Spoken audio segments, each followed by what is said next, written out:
Right, good evening, everybody. I can see there are 10 viewers on already. Hopefully that'll creep up as we progress throughout the evening. But welcome along. Thanks so much for joining. Good evening, good morning, wherever you are watching this. Thanks so much for popping along. It's a session to talk all about my recent attempt at the Dragon's Back race. We'll get into a bit of the detail of that later on. But first of all, a very warm welcome to Tom Williams, who you can see on screen. Tom is Chief Operating Officer at Parkrun, overseeing Parkrun's global operations across all 22 countries and over 2,000 events. He's also the former presenter of Marathon Talk, the UK's most downloaded running podcast. I think I'm right in saying that, Tom. Tom is also a great friend of mine and has been a source of inspiration and advice to me for over 10 years now. He's a very busy man with a young family, so I'm incredibly grateful to him for agreeing to join us this evening and to ask me all about my Dragon's Back race. So, welcome, Tom. Thanks, Ro. Good to be here. I can't see the comments, by the way. Has anybody made a comment yet? Because if I haven't, I've not mentioned the comments. But yeah, do you want to go ahead and talk about that? Well, if somebody comments, if I can see them, then throughout the show, we shall. I can put comments to Rowan as well. So we'll have a really informal chat about the mind-blowingly incredible Dragon's Back. There we go. David Irwin, thought you'd be first. Well done on comrades, David. Great. We can see comments, so we can have questions in there as we go through, which will be fantastic. Just while we're waiting to join, Ro, you and I were chatting before we started about Eliud Kipchoge breaking the men's marathon world record when we were 2:01:09. Yeah, you were about to tell me a stat that we didn't get time to cover.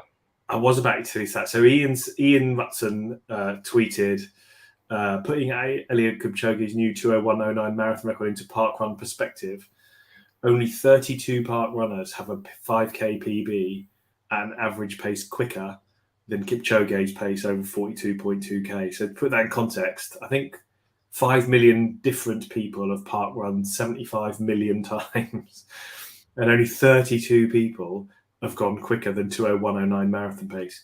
And if you did it today, if we'd taken today, so today at Parkrun so far, well, not today, this weekend, exactly, Rowan do comrades. Well said, David. I've been hustling here. Today at Parkrun, there were 213,000 people finished a 5K Parkrun this weekend, so I keep saying today. If you took the fastest 8 of those 213,000 people, the fastest across the world, and how many juniors did it? 19,000 kids did junior parkrun. That was today. Mm-hmm. The fastest one of all of those 19,000, and you put them back to back in a relay, he'd have beaten them by 6 minutes. That's a mile and a half. Scary, isn't it? Ridiculous. It was mind-blowingly fast. I was watching his final, whatever it is, probably half a mile or something, isn't it? That straight under the arches, and yeah, just his form is ridiculous, isn't it? After 42 kilometers, and is similar to yours, though. I'd have thought towards the end of day one of the Dragon. Similar. yeah. Well, yeah. Not sure about that. Mine was more bum sliding at that point, I think. Yeah.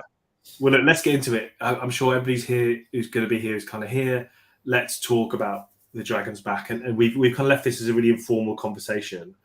I know very little about it, other than I was chatting to our mutual friend the other day, Lucy Gossage, about it, and I think you inspired Lucy to do it. I think, but Lucy did it in the route in her kind of free time as opposed to the race.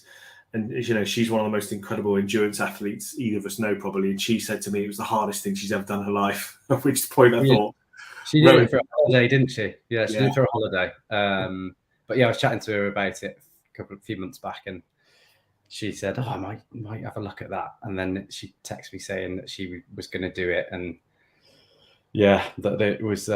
She was kind of not envying the task ahead, but.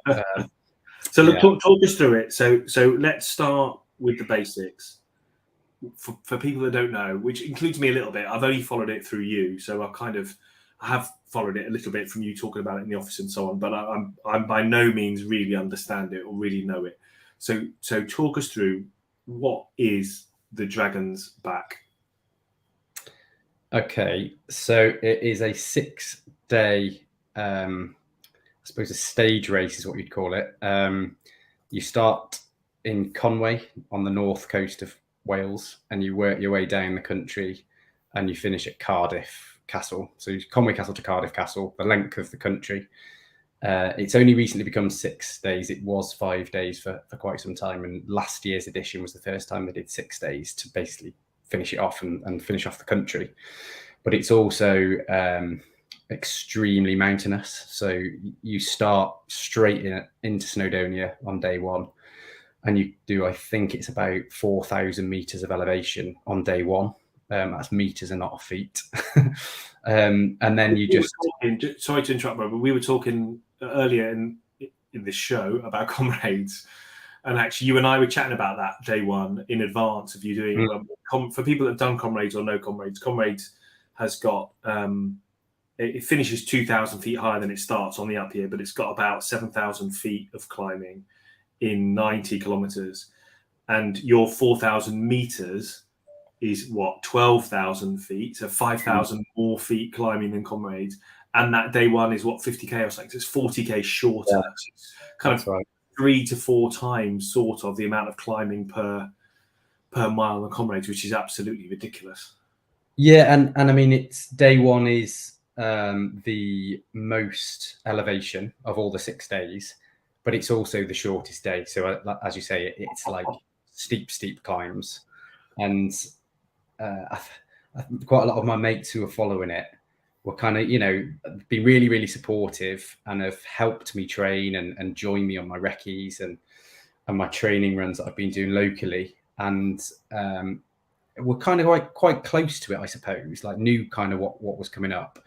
But I think there was a realization when I was doing day one and had just finished day one, or was halfway through day one, I should say, that halfway through the day, when you just leave the support point, you then tackle Triffin, which is in itself like a big day out. That alone is a big day out.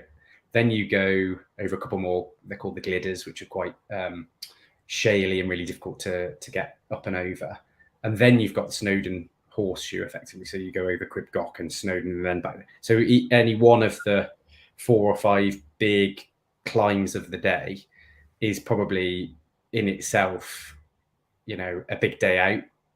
So day one actually took me 15 hours off the 16. Let's not get into your race yet. Let's just talk us through the race itself. So day one is very, very difficult. I think there are a number of people who don't make the cutoffs on day one even. And then your day 2 and 3, you're kind of picking your way down Snowdonia. Day 4, you're kind of linking effectively Snowdonia with the Brecon Beacons with a big long day. Not as much elevation on that day, but 70 kilometers, I think it is. Then you're into the Brecon Beacons on day 5, which I'd never done anything of that before. And then day 6 is kind of the finale into Cardiff, which is much more runnable. The last 15k or so is on kind of like a quite hard packed trail. But if you've got that far and you've got the legs to keep moving. But day 6 is 60 kilometers and not as much elevation again. But so you're doing a lot of the elevation early on. But then each day in itself is a massive undertaking. It is billed as the world's toughest marathon race, and yeah, it really is. It's got to be up there with, I don't know, doing. It feels to me harder than I've done comrades. I've not done this, obviously. It feels to me, perhaps that's because I'm technically inept when I'm running, but it feels to me harder than comrades. Almost, it's almost doing more than comrades every day for 6 days. How many people do it, and what are the fastest men and women doing? So I think this year there were, about 300 entrants, and the fastest men and women will be completing each day, I'd say, in 7.5, 8 hours, maybe 8.5 hours, depending on what the day's like and what the conditions are like and things like that. But so over the course of the week, whatever that is, in 6 times that amount of hours. So even the fastest are out for a long, long time. Completion rate, I think this year was something like 38%. I think I'm right in saying that. I've just read the race director's report a couple of days ago, and I think it was up slightly on last year's completion rate, but last year there was an extreme heat wave in the first 3 days, and it was the first time that they'd done the 6 days. So that accounts for a little bit of the completion rate being a little bit lower last year. But yeah, it's the chances are you won't finish it according to those statistics. I mean, Ironman, I think, is about 90 or 95% completion rate. I think, off the top of my head, I think Comrades is about 80%. You'd have to qualify. You have to qualify. Do you have to qualify for Dragon's Back, or can you just do no? Anyone can enter. Yeah, okay. Because a lot of the big ultras like UTMB and stuff, you kind of have to qualify for, don't you? But I guess that's sometimes that might be driven by a desire to increase the likelihood of people finishing, and sometimes it might be out of a desire to not limit the number of entries. But if you've got limited number of entries and it's selling out, then it's a way, a bit like a ballot in a way of getting people in. Definitely harder than Comrades, says David. I couldn't walk the next day, let alone run. Is that after Comrades, David, or have you done the Dragon's Back? We'll let him post in a second. So it's remarkably technical as well, Ro. Before we get onto kind of your personal story and it also, I think, from looking at the footage and people saw the video at the beginning, it's remarkably technical, isn't it? It's not just kind of, I don't know, trail running. No, not any criticism of trail running, but it is. I mean, not technical climbing, but it is pretty hardcore. I would be, I'm sure, too scared to do some of the stages. I mean, certainly day 1, 2. While you're in Snowdonia, it's incredibly technical in parts. Hands on the rocks, scrambling on the ups, which I quite enjoy the ups, but the downs are really, really tricky. Yeah. Like a few friends of mine have been and recce'd various parts of the first couple of days, and yeah, at times it's pretty terrifying if you're kind of not comfortable on that kind of terrain. So yeah, it takes some getting used to. I actually did my first ever ultra last year, which was in Snowdonia. It was the Ultra Trail Snowdonia 50k, and that day was quite eye-opening in terms of I wasn't kind of expecting that race to be as technical as it was. And at one point we were kind of clinging to the side of this rock and 30 kilometers into a 50k race, where if you got cramp and lost your kind of grip, you're kind of dead, I think, is the result, because you're 1,000 feet drop behind you. There's like helicopters going around behind your head, picking people off the mountain, and you're already like really tired. And yeah, that was kind of eye-opening. And it was I think that was kind of the moment when I thought nothing can ever be as bad as this, because I wasn't prepared for it really either. So this and I've actually been and recce'd kind of the more technical parts of the first few days of the Dragon's Back, so I knew what was in store, but you never quite know what the conditions are going to be like when you get on them, which can add a massive amount of added danger. And yeah, so it is, you're right, it's incredibly technical up and down, and yeah, I will some of the detail around. It's not just about the physical endeavor either. It's about your ability to kind of live in that environment for 6 days and be as efficient and good at doing that as possible to give you the best chance as well. So let's talk about why you did this obviously monstrously, terrifyingly hard, horrendous thing that I'm sitting here thinking, oh, sit home with a cup of tea, thanks. Sounds crazy. You've obviously got a decent endurance background, Ro. You've done Ironman, you've done marathons, we've just talked about ultra marathon, and a great question, Pete North, by the way. We'll definitely get to that in a bit when we get to Rowan's day 2. Why? Like, what's the motivation for you? What made you? How did you hear about it? Why did you think you wanted to do it? All of that, really. Yeah, so this race in particular, I've been kind of aware of it for 10 years because it came back. It was reintroduced, if you like, in 2012 after a 20-year absence. So the first ever Dragon's Back race was held in 1992, and then there was no race then for 20 years, and it was brought back in 2012. And I think I must have watched a documentary or read about it or something at that point, and kind of always been on my radar since then. I've watched every documentary there's been put out about it, and always followed the race every year. Really admired it as a challenge, and I'd never really kind of been brave enough, I don't think, to enter. I thought it was, well, as we'll get to, I thought it was beyond me.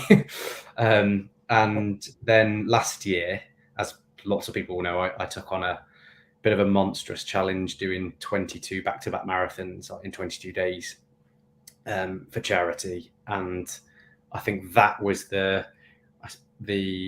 gave me the confidence. It was a conversation I'd had with a friend of mine who was joining me on day 21 of 22, and I was telling him about, I've always fancied doing the Dragon's Back, and he's a really, really good ultra marathon runner.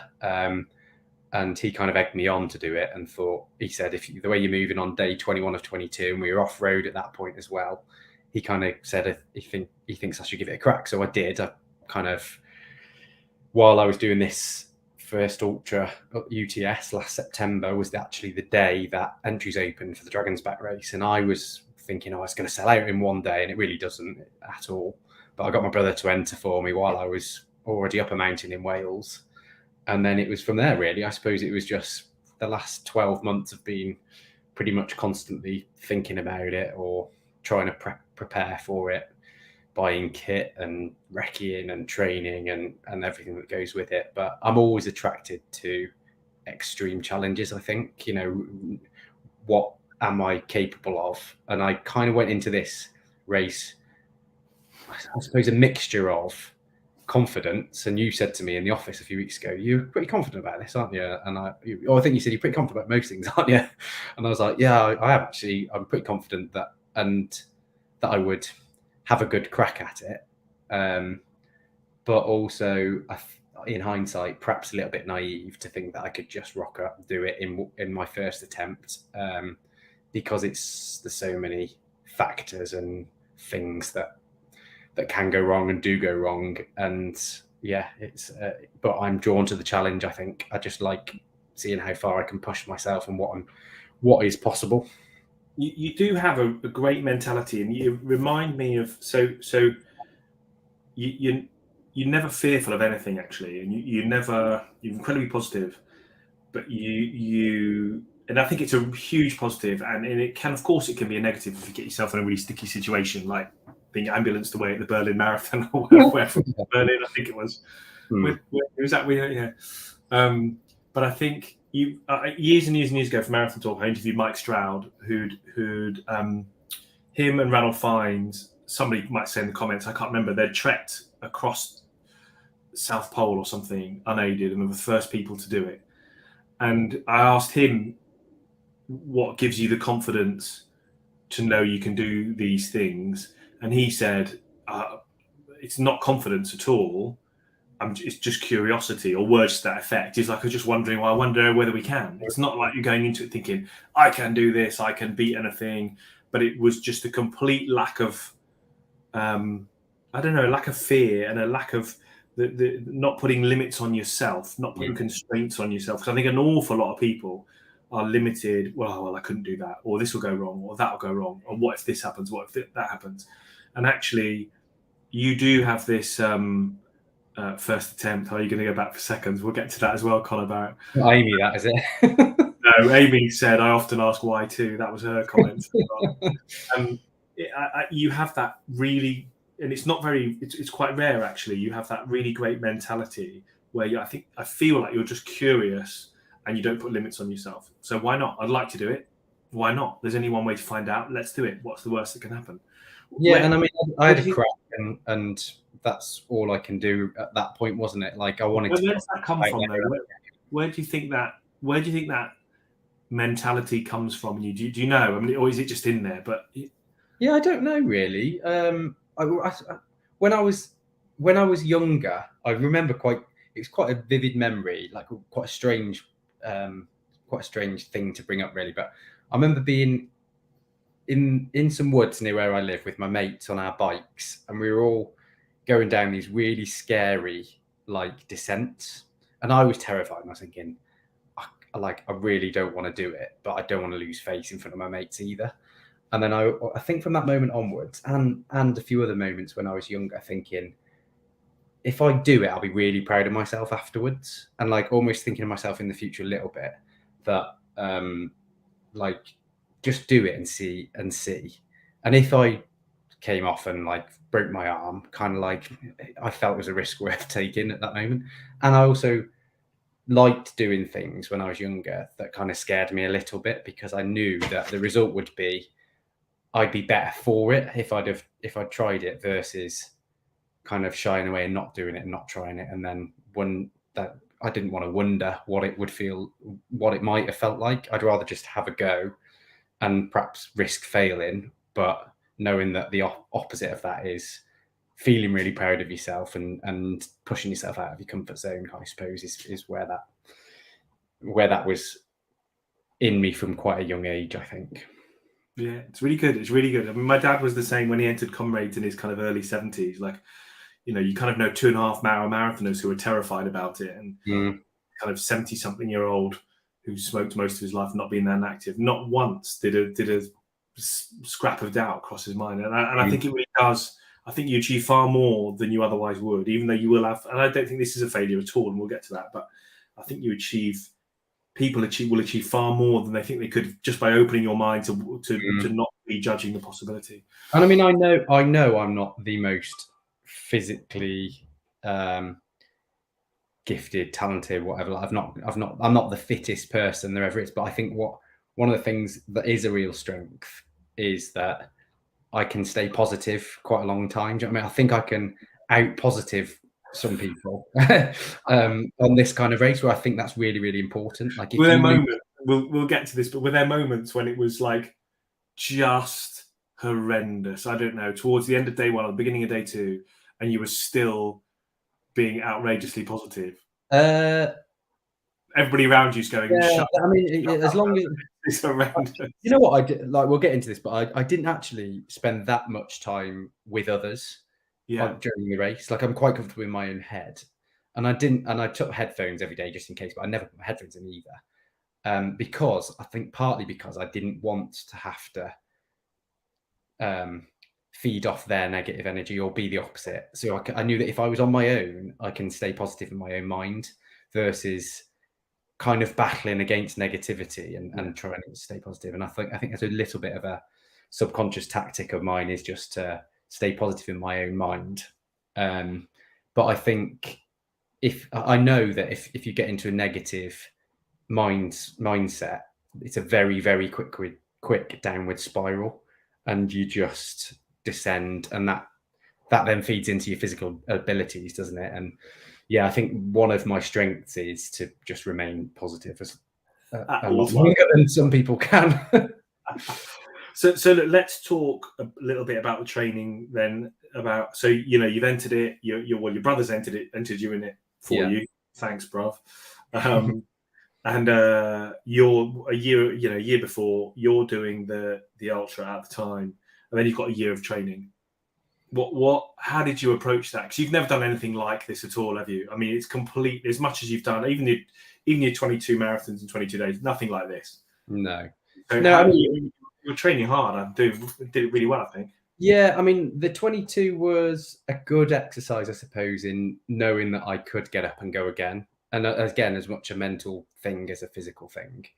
But that was mainly on roads and local, so I was having a bath every night and being able to prepare myself properly in quite a comfortable environment. But this was brand new in terms of just the mountainous element and the scale of like the logistics and things like that.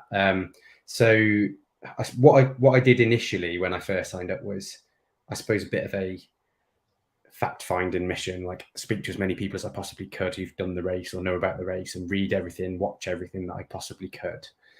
And I was fortunate enough to, I think I put on Facebook or on my social media that I'd entered. And a friend of ours who we met on holiday a few years ago actually said, "Oh, my friend did that this year. Do you want me to introduce you?" And I was like, "Oh yeah, definitely." And it turns out the person she knew, who she introduced me to, came third in the female race last year. Her name's Kat Slater, and she was volunteering this year. She's one of on the medic team. So Kat was really kind. I spoke to her, and she gave me loads of great advice, which was amazing. Like that, I wrote it all down in a book. I've got a book just here that I wrote everything in that I learned, and tried to give myself the best chance to know as much as I possibly could about it and apply that learning, and make the right choices at the right times, and try and stay disciplined, as well as the actual physical preparation for it. So I think my training probably started in January, although I was kind of ticking over the back end of last year, and trying to get used to going up hills, because I'm quite a heavy person and I always have been quite like carrying a bit of extra. Even when I'm at my absolute fittest, I'm still carrying a bit of extra, like muscle mass, I think.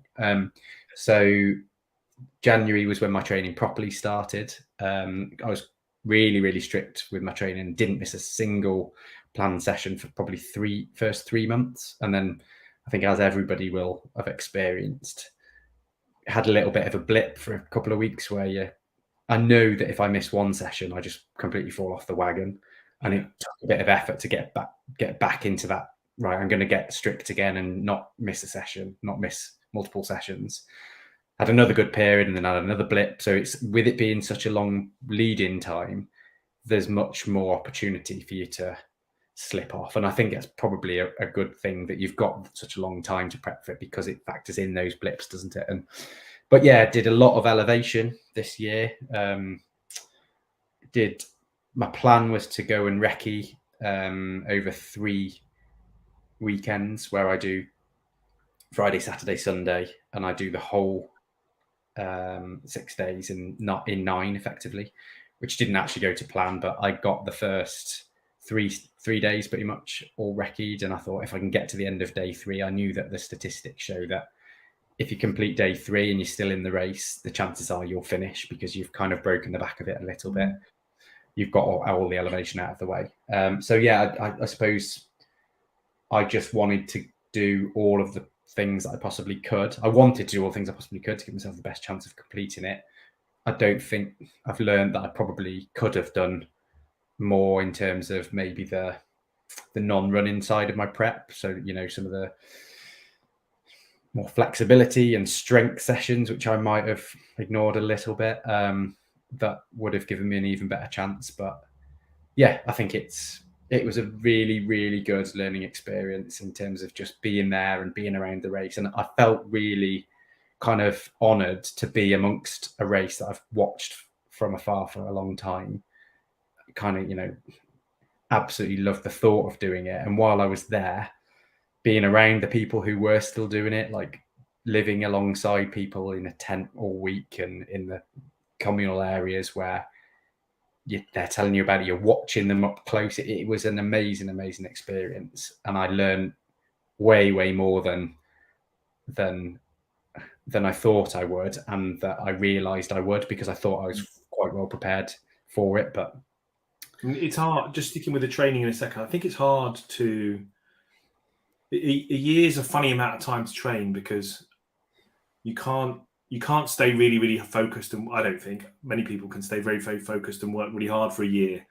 You talk about a few months, then a blip, and a few months then a blip. Certainly when I was doing Ironman, I kind of felt, I don't know, 15, maybe 20 weeks was the most that I could really push hard for without a few weeks off. And actually, if I did that twice, maybe if you did an Ironman in May and then August or something, often you'd go well in August, but then you'd be absolutely fried, and I'd need 2 or 3 months off.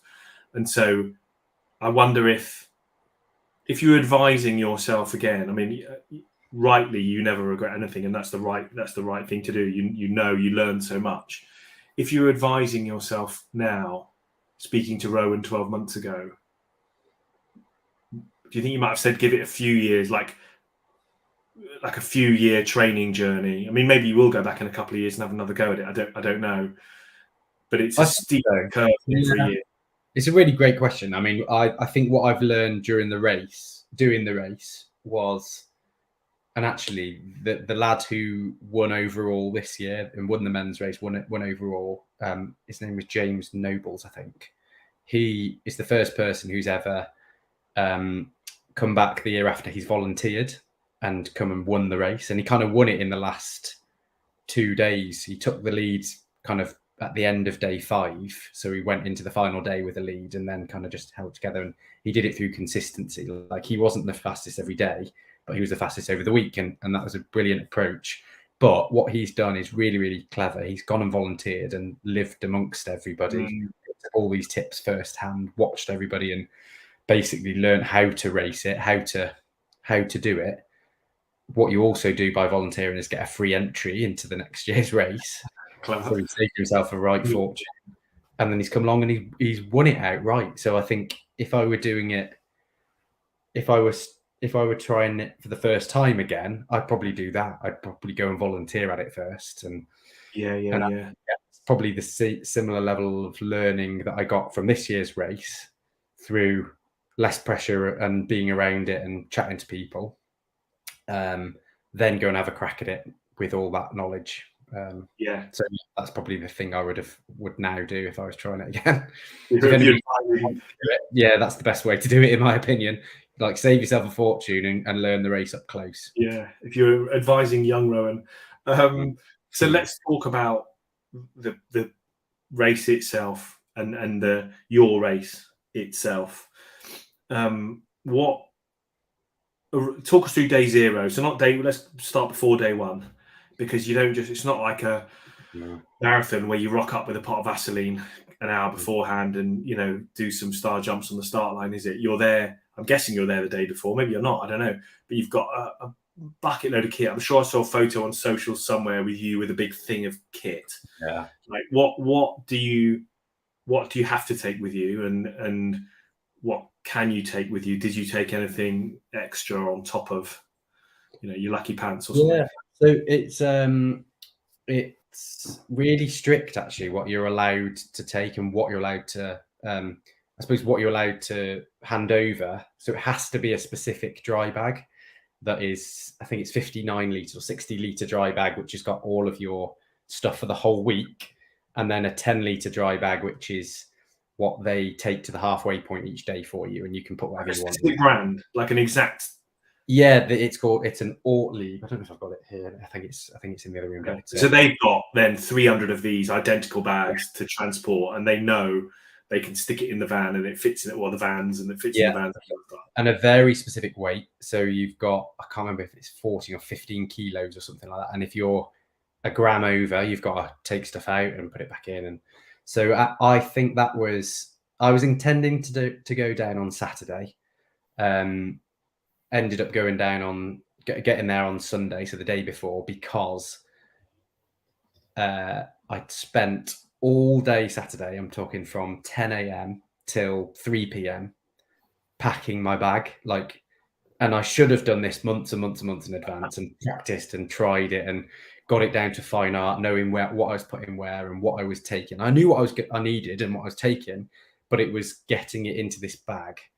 And what really kind of stressed me out was I had this sleeping bag that I bought it especially for the race, or bought it especially for the race. And it was actually our colleague Jason Milligan who told me, don't use the bag that you get a sleeping bag in, because it's really hard to stuff it in, which is absolutely true. Stick it in a dry bag and then use that, because you can just use, and then force it down so it's quite small. So I did that, but it took up a good third of my bag.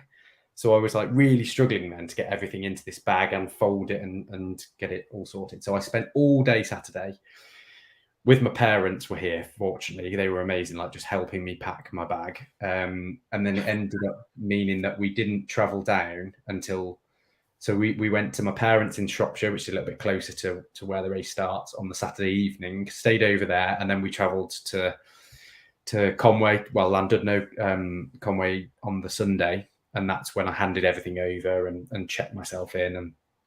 But it was that was a stressful thing, leading into the race. You've got to make sure you've got everything you want. And at one point I was kind of having to sacrifice. I won't bother taking that then, because I can't fit it in.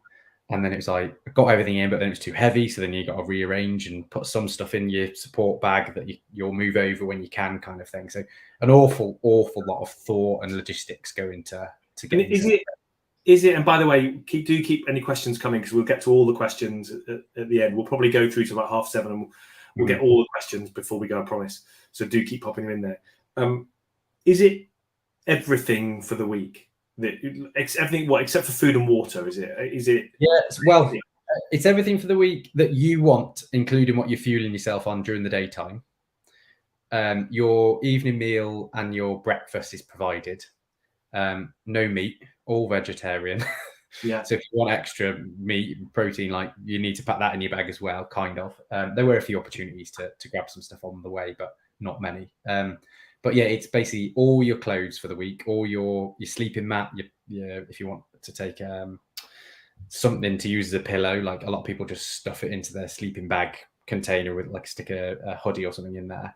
It's all your clothes for camp, it's your wash bag, your toiletries, your wash bag, everything basically that you need for the week in a 60-litre dry bag, which is probably, off the ground, it's about just above waist height, maybe between your waist and shoulder height at my height. And so it is quite hard to think what you're going to need 6 days in 6 days time, when you're absolutely on your knees because you've been running all week.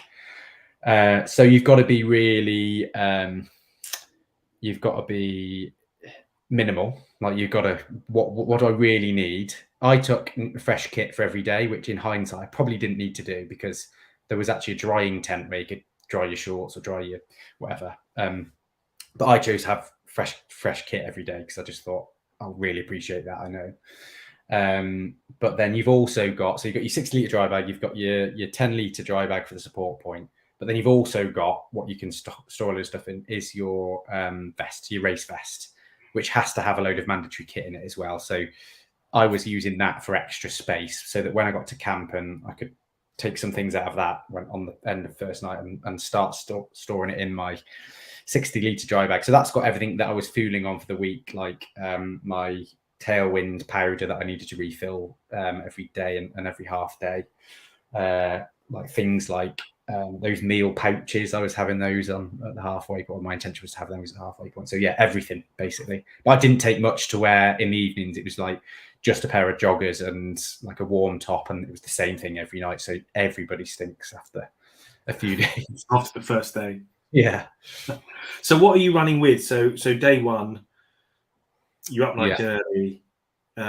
What do you actually run? Like, you're carrying water? Are there aid stations? I mean, I guess there are. The occasional kind of. Yeah, there's a water point and a support point on each day. So on course they provide water, but nothing else. They don't provide food and drink or snacks or anything. Occasionally, later in the week, I don't think you pass any on day. You do pass one opportunity to grab some food from a shop on day one, which is a penny pass, which is one of the routes up to Snowdon. But other than that, it's just water on the course and a few shops along the way. So I was carrying like 3 litres of fluid, so 500 mils in 2 soft flasks on my front, and then a 2-litre like bladder in my back, which had tailwind in. And then I was carrying like rice puddings and hula hoops and what they called Turkish delight and things like that, just to snack along the way. And then I carried enough to get me to the halfway point, and then I restocked my bag at the support point, and then just restock your pockets, empty all the rubbish out, and then carry on, really. So let's talk about day one. And you and I talked a lot about. I mean, I know nothing about this race, so I was far from a font of knowledge, but I'm quite good with with kind of understanding pacing and those sort of things. And we talked a lot, didn't we, in advance of the race, about the importance of going slow on day one. Yeah. Which is, but also that the longer it takes, the less recovery time you have. And there's a bit of a balance there, isn't there? And you were saying, the first person in was like 7.5 minutes or something, 7.5 hours.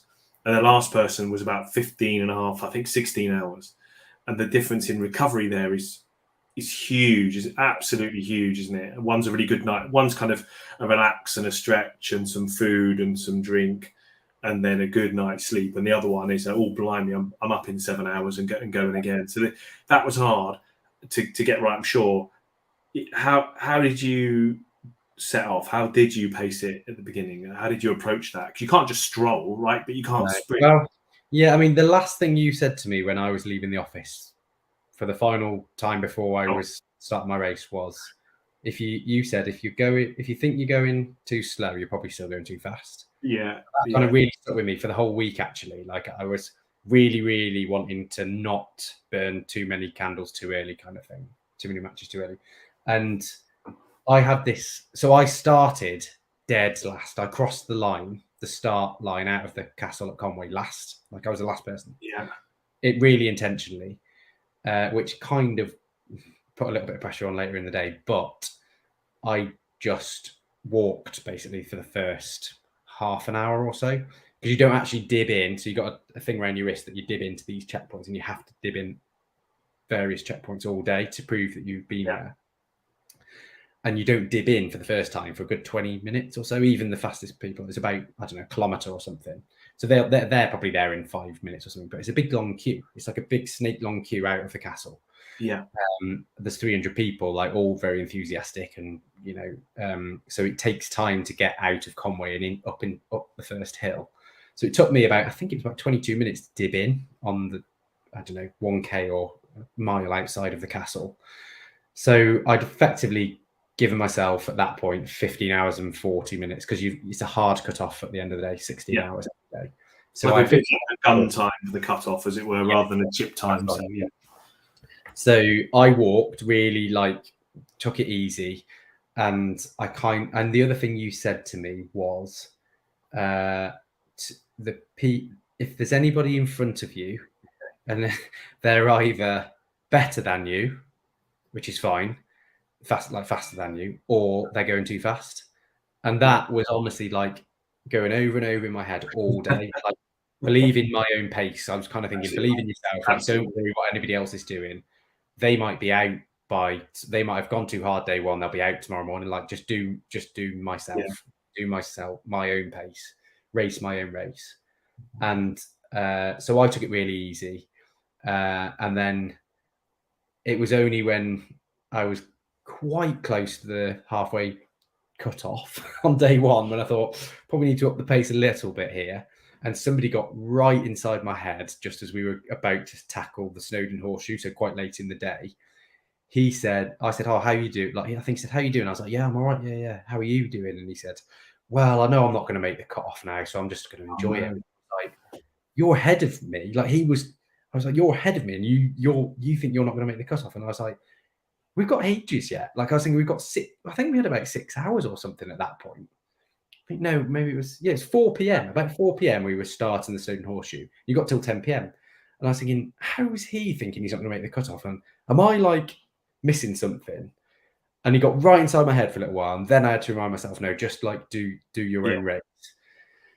And I think he did make the cutoff, but I really felt the pressure there that I probably needed to be going a little bit quicker than I was. Yeah. And then I zipped across Cribgot, which is the scary bit that they show on all the highlights footage because it's terrifying. It's a ridge like this. And, it looks like a dragon's back, doesn't it? It is the thing. But I love that. Is my favourite part of the whole race is the ridge climbs and the scrambles up, and I'm quite comfortable up there. I'm quite quick along those kind of bits. Whereas this guy might have been terrified there and taken 5 times longer than I did because that's the bit that he was worried about all day or whatever. So I think I did finish in front of him because I overtook him on the scramble, and then I thought, right, I'm going to press on and push on, and so that was tricky. That was a little bit of the first time when I felt a little bit under pressure on the time checks, and when I kind of realised you have to move quite fast in this race. Like, I'd underestimated, I think, that you actually do need to move quite quickly to make the time checks. I just assumed if you're moving forward steadily, you'll make the time checks. They'll be quite generous, I thought, but actually they were really well, as we'll get to, quite hard to meet those time checks. And so day one for me was I got to the halfway point and ate loads. Then you tackle Triffin, which is steep, really steep.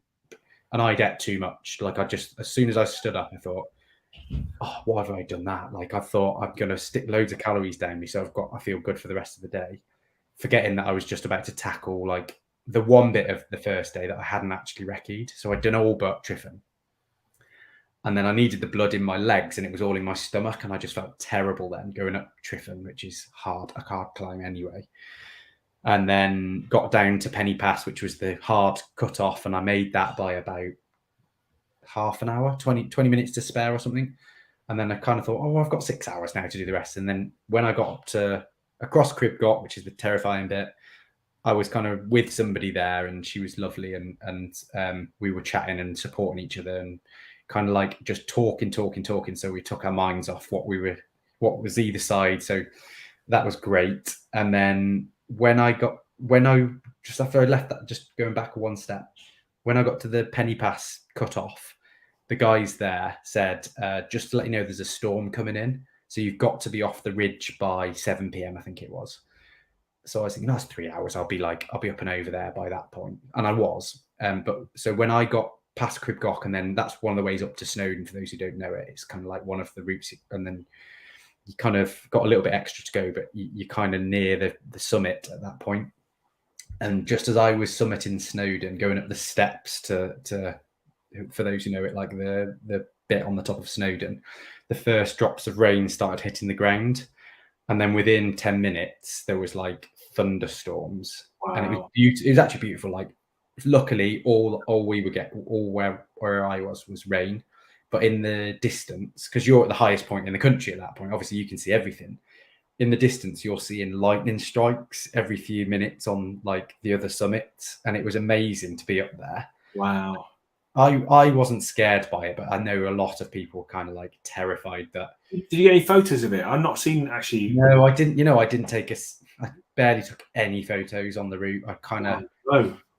Yeah, I wish I had. That's probably a regret, is that knowing what happened at the end of the week, I wish I'd kind of saved that first day a little bit more. I got my official photos of Crib Goch, which is the one that I used on the kind of the placeholder for this session. But so then it was a bit of a race against the clock to get off Snowdon and down to the end of the first day.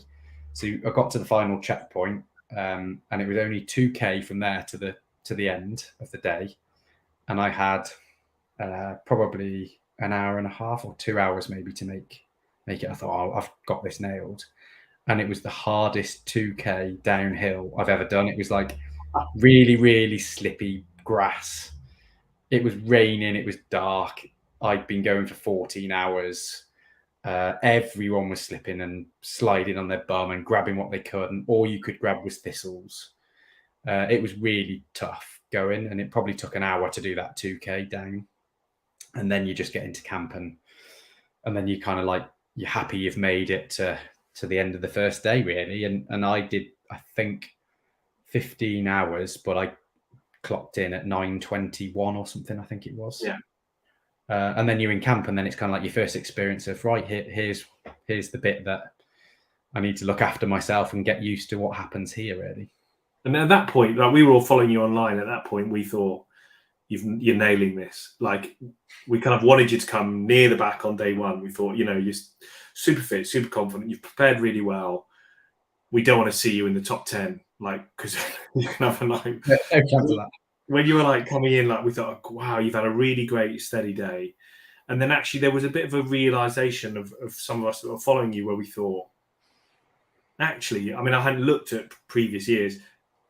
That's a long time out. You can't have long to recover. Going back to the leader might have been 7.5 hours.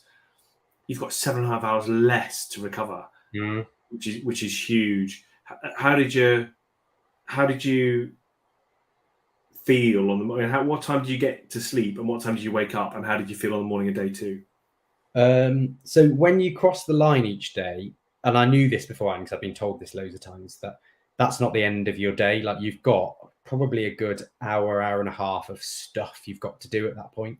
Yeah. And that is to look after yourself and to prepare yourself for the next day. And so what I got to on about day 4 or 5 was a really good routine when I got into camp. And by that point, it's kind of too late, really. But had I practiced this ahead of time, again, probably learning that to have done this a little bit more, was know exactly what you're going to do and how you're going to manage yourself in camp. So it's really important to get yourself out of your wet clothes as quickly as you can, because I was soaking. Get your warm stuff on, look after your feet straight away as quickly as you can. So I would like get my feet dry. And one of the pieces of advice that Kat, who I mentioned earlier, gave to me, that was the best piece of advice, because my feet came out of this remarkably like unscathed, was stick your foot in a dry bag with talcum powder in it, cover your feet in talc, shove your socks straight on. Okay. And I had waterproof socks and sliders that I was just moving around camping, because I thought I don't want anything to constrict my feet because they'll be massive. But that, I woke up the next morning after doing that and my feet were like spotless, like not a single blister, amazingly. But that saw me through the week in terms of looking after my feet, I think. And I'm generally quite good with blisters.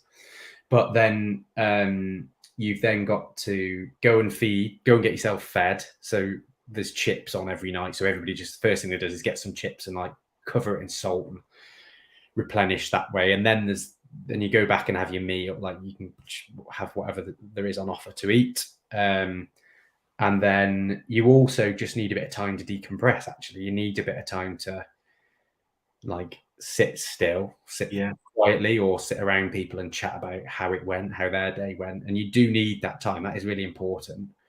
And I spent a little bit longer than probably I should have done the first night chatting to people, because you also want to hear about their day and tell people about your day.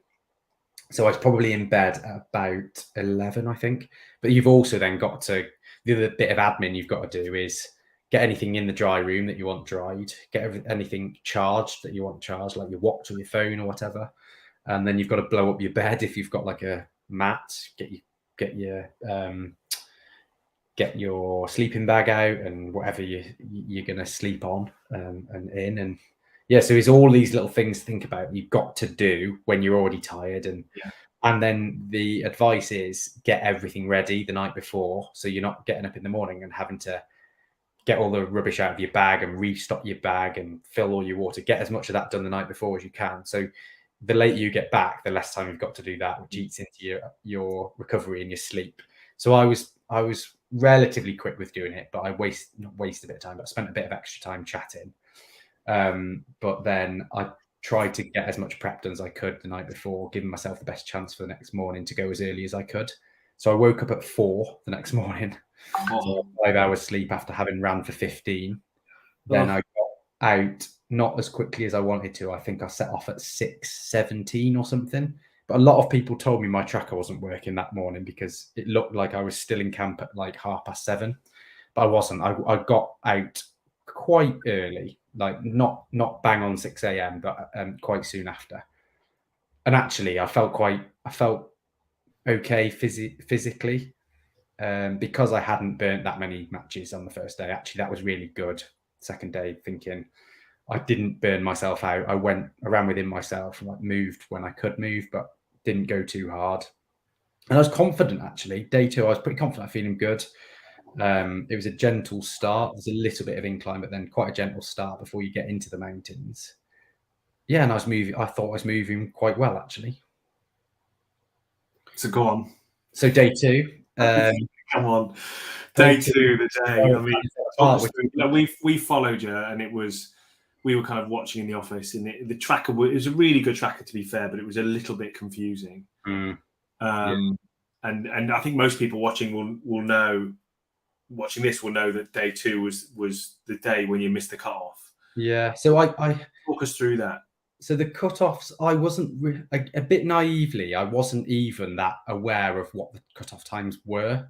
I just thought I'll keep moving as fast as I can, and I wasn't concerning myself that much with the cutoffs because I thought I can only move as fast as I can move. It's no point me stressing myself out thinking, oh, I've got to be moving quicker or whatever. And it was when we were approaching the water point on day 1 when I heard for the first time somebody saying about we're quite close to this cutoff, and we were on top of a mountain, and I was like, I checked my map because your map's brilliant. It's got like all the checkpoints on and the time, that kind of a suggested time that you kind of should be getting there for to be comfortably in, like make all the cutoffs. So I checked that, and I was kind of like, oh god, I'm about 10 minutes behind on that one, and then oh god, yeah, I'm quite close here. And as we were descending down into the water point, somebody got it wrong and said that that the cutoff for the halfway point, which was the one where ultimately I didn't make it to, was 12:10, and actually that one was 2:30. So like, there's no way we're making this cutoff, and actually it was 12:10 was the water point, which I did make quite comfortably by about 40 minutes. Sat down for about 5 minutes, kind of thinking, oh, I've got plenty of time in hand, and then I had 2.5 hours, I think, ish, a bit more. I think it was 2:20, so 2.5 hours exactly. I think it was to do 9 miles. And I knew that bit. I'd recce'd that bit. And there's some flat. Then you go up a road climb. So it's not technical, but it is uphill. And then you're out on quite a runnable section. So I was quite confident, thinking, yeah, I know this bit. Like I reckon I could do that 9 miles in about 2.5 hours. It's going to be close, but I think I can do it. And then I didn't want any regrets, and I thought, every time I can move faster, I'm going to move faster, because I know this is going to be tight. So I don't want to think back later. I wish I'd gone a little bit quicker there. So every time I could run, I ran. And then I got to quite a technical bit, and I was with a guy, and he was putting a bit of doubt in my head, thinking, "Oh, we're not going to." He kept saying, "We're not going to make this. We're not going to make this." And I was thinking, "Shut up, mate." I was quite glad he was there, actually, but for the company. But I didn't really. He wasn't feeding positive vibes to me at that point. So that was the first time I was thinking, this is really close. And I just wanted to give myself every chance. And I thought, Eve, I know I'm not going to make it now, but I'm going to keep moving until 2:20, because if for whatever reason I've got the cutoff time wrong, or they for some reason changed the cutoff, like if I get there and I found out I could have made it after all, I'm going to keep moving as long as I possibly can. And then the time ticked over past the cutoff time, and I checked my map and it was the cutoff. And I thought, my head just went then. I was about 3 or 4K still from where I needed to be. And as soon as you realise I'm out, like I've lasted a day and a half, I felt a little bit embarrassed. Like I lasted a day and a half, not even a day and a half. And I was timed out, and I just like my head just went and my legs just followed. Like as soon as your head's gone, as I said earlier, like as soon as you get into that negative spiral, and it was raining and it was quite hard descent. And then as soon as I thought I don't need to move fast anymore, I just didn't. I just moved really, really slowly. It took ages to descend off that hill, and then I got into the time check, thinking I'll have the option to carry on, but I'll be non-competitive. And actually, they didn't let you. They just said you've not made the cutoff, and I was like, yeah, I think I'm done. And they went, yeah, you're getting on the bus. So I didn't have the choice, because basically you were then up another mountain, and they don't let you go because you're not going to make the final cutoff, and it gets. If they can't, you'll be, Yeah, and it was raining. It was really raining hard, and there's a few others there who hadn't made it, and it was really, everyone was feeling really dejected. Nobody was talking, and I was like, at that point, the tiredness just hit me. I was absolutely exhausted, like physically, mentally, just gone. Like I was so tired, yawning every other second. And the bus ride back to the camp for that night was just, everybody was just feeling really low. And I got into camp, and I just was so tired. And the cat who I've mentioned a few times was the first person I saw when I got back, and she gave me a big hug. And I just thought, I was gutted, but I also thought there's nothing more I could have done there. Like I moved every time I could move, and the first day had caught up with me, and I thought, fair enough. Like I've just not been able to make that cutoff. There's not a lot I could have done differently on that day. Like what will be like. I just kind of accept achievement. I mean, it isn't. I'm sure you're not embarrassed now. You've had time for it to sink in. It's an incredible achievement. I mean, 99% more than that. 99.9% of the population of the world couldn't get close to doing day one. I'm sure I couldn't get close to doing day one. Like I did a recce 1/5 of the Bob Graham once, and it nearly killed me. And that's like 1/5. Bob probably. Well, actually, to be fair, Bob Graham is probably like doing 2 days of the Dragon's Back or something, I guess, isn't it? It's a 24-hour challenge for most people, isn't it? But it's an incredible achievement, Ro, to get through. I mean, my initial aim was to get through day one. Like I didn't want to time out on day one. I was like, that would have been really embarrassing. That I've kind of like been quite public about what I was doing and telling people, that I was confident about it. So I thought I definitely can't time out on day one. And then when I did time out on day two, at that point I'd been moving for 10 hours on that day. So put those 2 days together, I was moving for 25 hours in the first 2 days. And I couldn't have done any more. Like and then I thought, I can't be that disappointed because I gave it everything. And then from that point onwards, I got back into camp that night, really dejected. How did you? I mean, we were all sending you like Dragon Mail and all that kind of stuff. That was amazing. It was so. Could you communicate like how, for people like Amy and your brother and your mum and dad, how we're watching this dot on the computer screen, kind of, not we were really emotional about it and we were really bought into it, but it's not like you're our kid or our husband or our brother or something. For the people that were sort of that actually cared about you, I mean that badly, you know what I mean? Like, how did they? No, because we kind of at one point you were moving at 60 kilometers an hour on the tracker, I think, which was obviously you were in the bus. Yeah. But how do you tell Amy that's not an ambulance or something? Like, were you able to communicate like that? I can't remember, to be honest. I can't remember when I got in contact, but your signal's not great. It's it's North and Mid Wales in a really remote part of the world where signal's not very great. I think I was able to text when I got back into camp, but the Dragon Mail thing throughout the whole week was like basically your contact with the outside world, really. It was one-way communication, but it was amazing to read all those. You got that at the end of the day, like we'd like type little messages on the screen, and then that's so you had like a wristband on that had a barcode on. They basically just scanned your wrist, and then it was like a little, like a receipt printer, and then it just printed out your messages. And like day one when I got in, it was not embarrassing because I loved it, but it was like mine just went on and on and on. I was like, zzz, it was going for ages, and the woman went, "Bloody hell, you're popular." And I just sat there. So that was the other thing that took me so long to go to bed on day one, was I was sat reading all my Dragon Mail for a good half an hour while I was eating. I was trying to do 2 things at once, but it was for me, apart from the physical bits, it was the highlight of my day. Every day was reading that.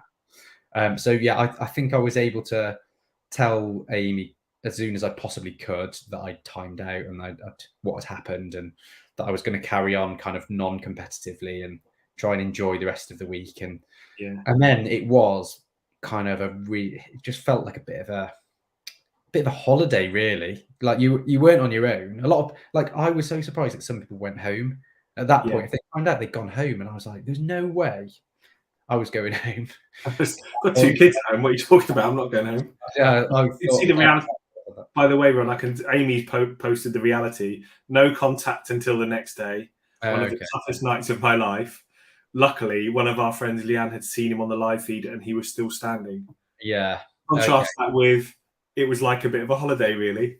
Well, I mean, when I think my parents were most relieved when Crib got out of the way, because that was what they were terrified. They'd seen what that was about, and that was the kind of the dangerous bit.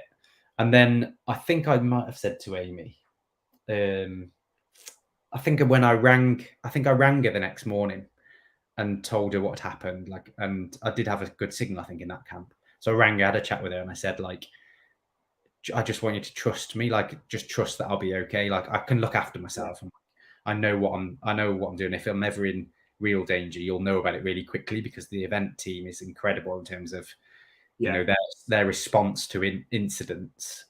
They've got they know exactly what they're doing when they need to contact you, and to let your nearest and dearest know as soon as they possibly can. So I was kind of like, unless it's an absolute really bad situation, which you'll hear about it from some pretty quickly, just trust me, I'll be okay. And I think that was quite reassuring to Amy. But it was from that point on, you were amongst other people who were timed out. So you had a choice as soon as you timed out, you got a choice each day. You can either attempt the whole day, but non-competitively. So you're still bound by the time points each day, because they're quite under pressure to move everything on, and they can't be waiting for people. So you kind of still have to work to their time cutoffs. So you can attempt the whole day. You can attempt the first half of the day and get to the halfway point, and then they bus you back to camp onto the next camp. Or you can start the next day from the insertion point, so the support point, and then finish the day.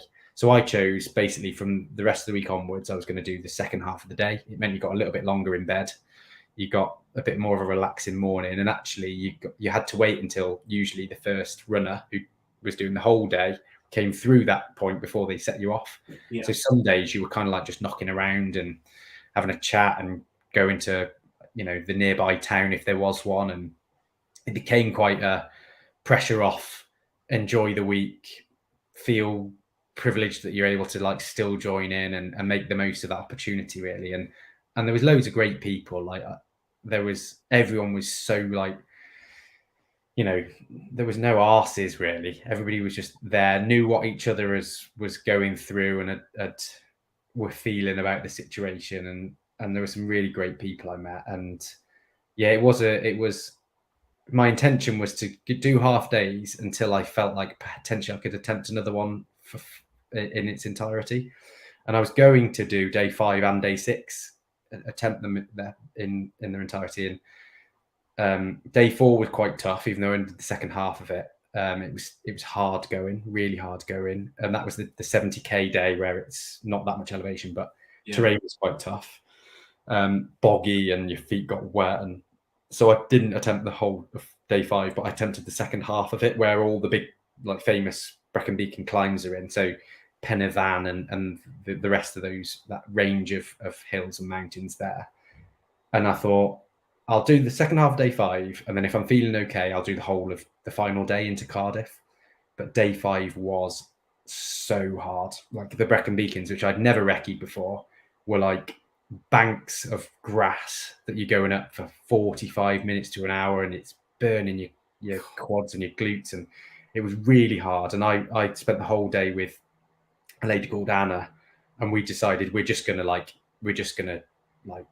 hike it really. I had my poles out all day. I was hiking it, and then it was like a late finish that day, even though we were doing 35k. It's quite a lot of elevation, quite tough. And I thought, you know what, I can't face 60k, so I'm just going to do the second half of the final day, not finish at 10 p.m. when my family are there waiting, do 30k and enjoy it. And actually, obviously, what happened in the middle of the week was the Queen passing away, which meant that we weren't able to finish in Cardiff Castle where the finish line was supposed to be. So that's it. Unfortunately, it got moved to Butte Park, which is just outside of the castle. There's a park there actually. But what they've done, what was a really nice touch from the event, is they've invited everybody back who didn't get to finish in the castle this year, if you want to do the whole of day 6 next year. So I'm going to do that. I'm going to go and finish off, do a 60k day next September, and get to finish in the castle, which will be great. And I think what I'm going to try and do is fill in the gaps of the bits that I've not done, just with a group of mates, say who fancies coming to Wales for a weekend. We'll do this stretch of the race that I didn't do, just fill in the gaps that I didn't manage to do during the race, I think. Don't ask me because I'm not fit enough and I'm too scared. You want to just tackle a few questions? I'm conscious that we've gone past the half, so I thought we would stick to. So yeah, let's dive into a couple of questions. I think it was amazing, really, and really, really well done. It's an incredible achievement, really, genuinely. It's just doing what you've done. It's super cheesy saying, isn't it? What is it? Shoot for the stars and you might get to the moon or something. Mm-hmm. Ridiculously cheesy. I'd never use it, but still, getting to the moon is still a massive achievement. Do you know what I mean? So really, really well done. Let's run down through some of these comments. David Irwin, Rowan do Comrades. It's got to be on your list, hasn't it? Yeah, it's definitely on my list. Like you've told me all about Comrades, how it's the best race you've ever done, I think you've said, and definitely intrigues me. But yeah, quite a few people have said, what are you going to do next? And like the honest answer is like nothing for a bit. Like it was such a big commitment, and as you know, as a lot of people know, I've got a young family, and this felt quite indulgent, as a lot of the other big things I've done have felt quite indulgent. And obviously Amy's really patient, the kids are really patient, and I just feel like I can't do another big thing again for a little while, because I just need to look after my my family, and Yeah. so I do want to do some things in future, but not for a little while yet. Not for a while. Fantastic. Pete North said, how do you prepare for day 2 after opening day? My body must have been in bits, so the mental part must be so important. I think we probably dealt with that already, haven't we? I mean, yeah, a little bit. Yeah, mentally, like I was ready for it. Like I didn't feel like there's no way I can go again. Like that was I think something I said earlier about feeling positive is like I also compartmentalize quite well, and I just think put the injuries and we didn't even cover like some of the falls I'd had on day 1, but I was battered. Day 1, I was absolutely battered. My hands were battered from like the falls and grabbing things, and I took a good few whacks on my ankle and my knee, and so I was in bits. But I'm quite good at putting that away, not thinking about that, and just going again. So like mentally, I was feeling good about it. Physically, I was hurting, but I'm quite good at dealing with that pain. So I think but to answer that, another element to that, it's like getting yourself ready for day 2 is also about being prepared the night before and getting stuff you need ready for day 2 as much as it is, your mental and your physical ability to go again. David Owen said, how did the death of the Queen affect the race? We've talked that a little bit. What was day 5 the Thursday, day 6 the Friday? Is that right? No, day 6 was the Saturday. So I think the Queen's death on the Thursday, which would have been day 3. First I heard about it was I got back from my day, and I was sharing a tent with. You share a tent with like 8 of you to start with, and then people tend to drop off. Incredibly, 7 of us got to Cardiff. Like I was the only one who was non-competitive. The other 6 in my tent were all still competitive. Amazing. They were amazing. Wow. 2 of them, one of them was in the Marines, I think, and one of them was in the army. So they knew like pretty early on about the Queen, and because that meant for them, potentially they might have got called away and had responsibility. So when I was in the tent just after I'd finished, one of the guys came in and said, "Oh, it's not looking good for the Queen." And I went, "Oh, really?" And then they had it on the street. They had a TV with the website in the communal area, so everybody was kind of like keeping an eye on it. I didn't really think about the consequences for the race, if I'm honest. But what I've read since and heard since is that there was a real chance that the race itself would have got cancelled at that point, which is understandable. But the only real impact actually was that we weren't able to finish in the castle, but we were still able to finish in Cardiff. And I fortunately had accommodation booked for the Saturday, but some people were meant to be camping in Cardiff in the grounds of the castle, which they could no longer do. So for them, it meant finishing day 6 and then getting a bus back to the camp that they just left at the morning and camping there instead. But yeah, I mean, the impact was obviously a bit of a somber atmosphere and that kind of thing. But in terms of what it meant for us as people doing the race, it wasn't a great deal of impact. I imagine it was really stressful for the organisers, and they did a brilliant job to kind of. I mean, it must have been really stressful for the organisers. I mean, you picked the right time to go on holiday, didn't you? But I think most organisers probably had predicted that the real impact on events would be the day of a funeral, and certainly, we'd been thinking about it and planning for it from quite a long time, actually. Probably a couple of year or 2 since we'd first understood what the kind of country's plans were in the period of mourning and so on.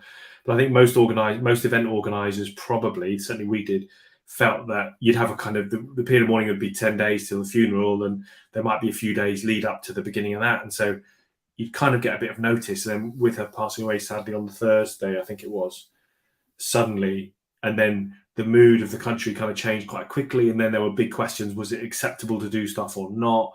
And that was really hard. And clearly, some organisations, some event organisers, some landowners said no events straight away, and some event organisers and landowners said no, we'll carry on.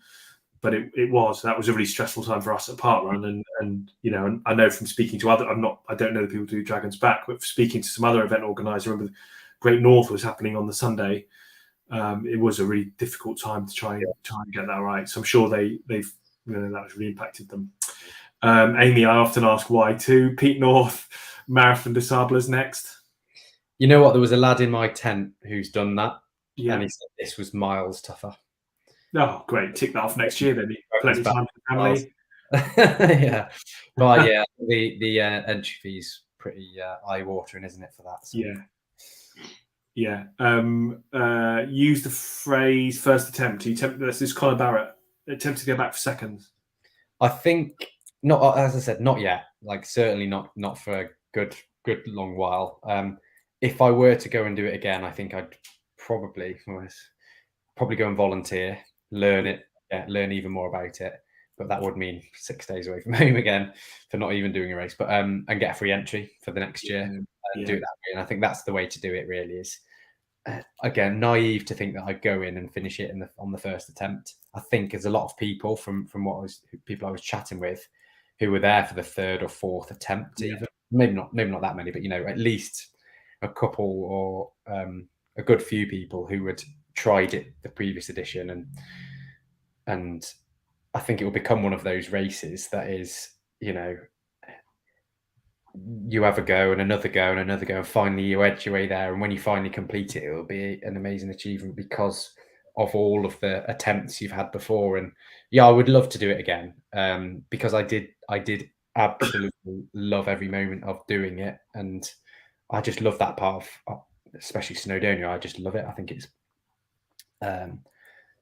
brutal. It's a term that you get to use all the time, but it's brutal, but it's absolutely beautiful. It is like stunning. Cecilia Woods says, similar question: would you like to do the Dragons back again, or would you like another challenge? I think we just chatted about that, Cecilia. Sarah, it's a child's curiosity in a fully grown adult's body. Absolutely right. Long may that continue. David Ardill, thriving in the pain cave. Jake Lodge, trying to hide behind JKLDG. Top tip for saving weight is shorter shorts. You know all about that, Jake. Yeah. Seen what happens to your short shorts, Jake.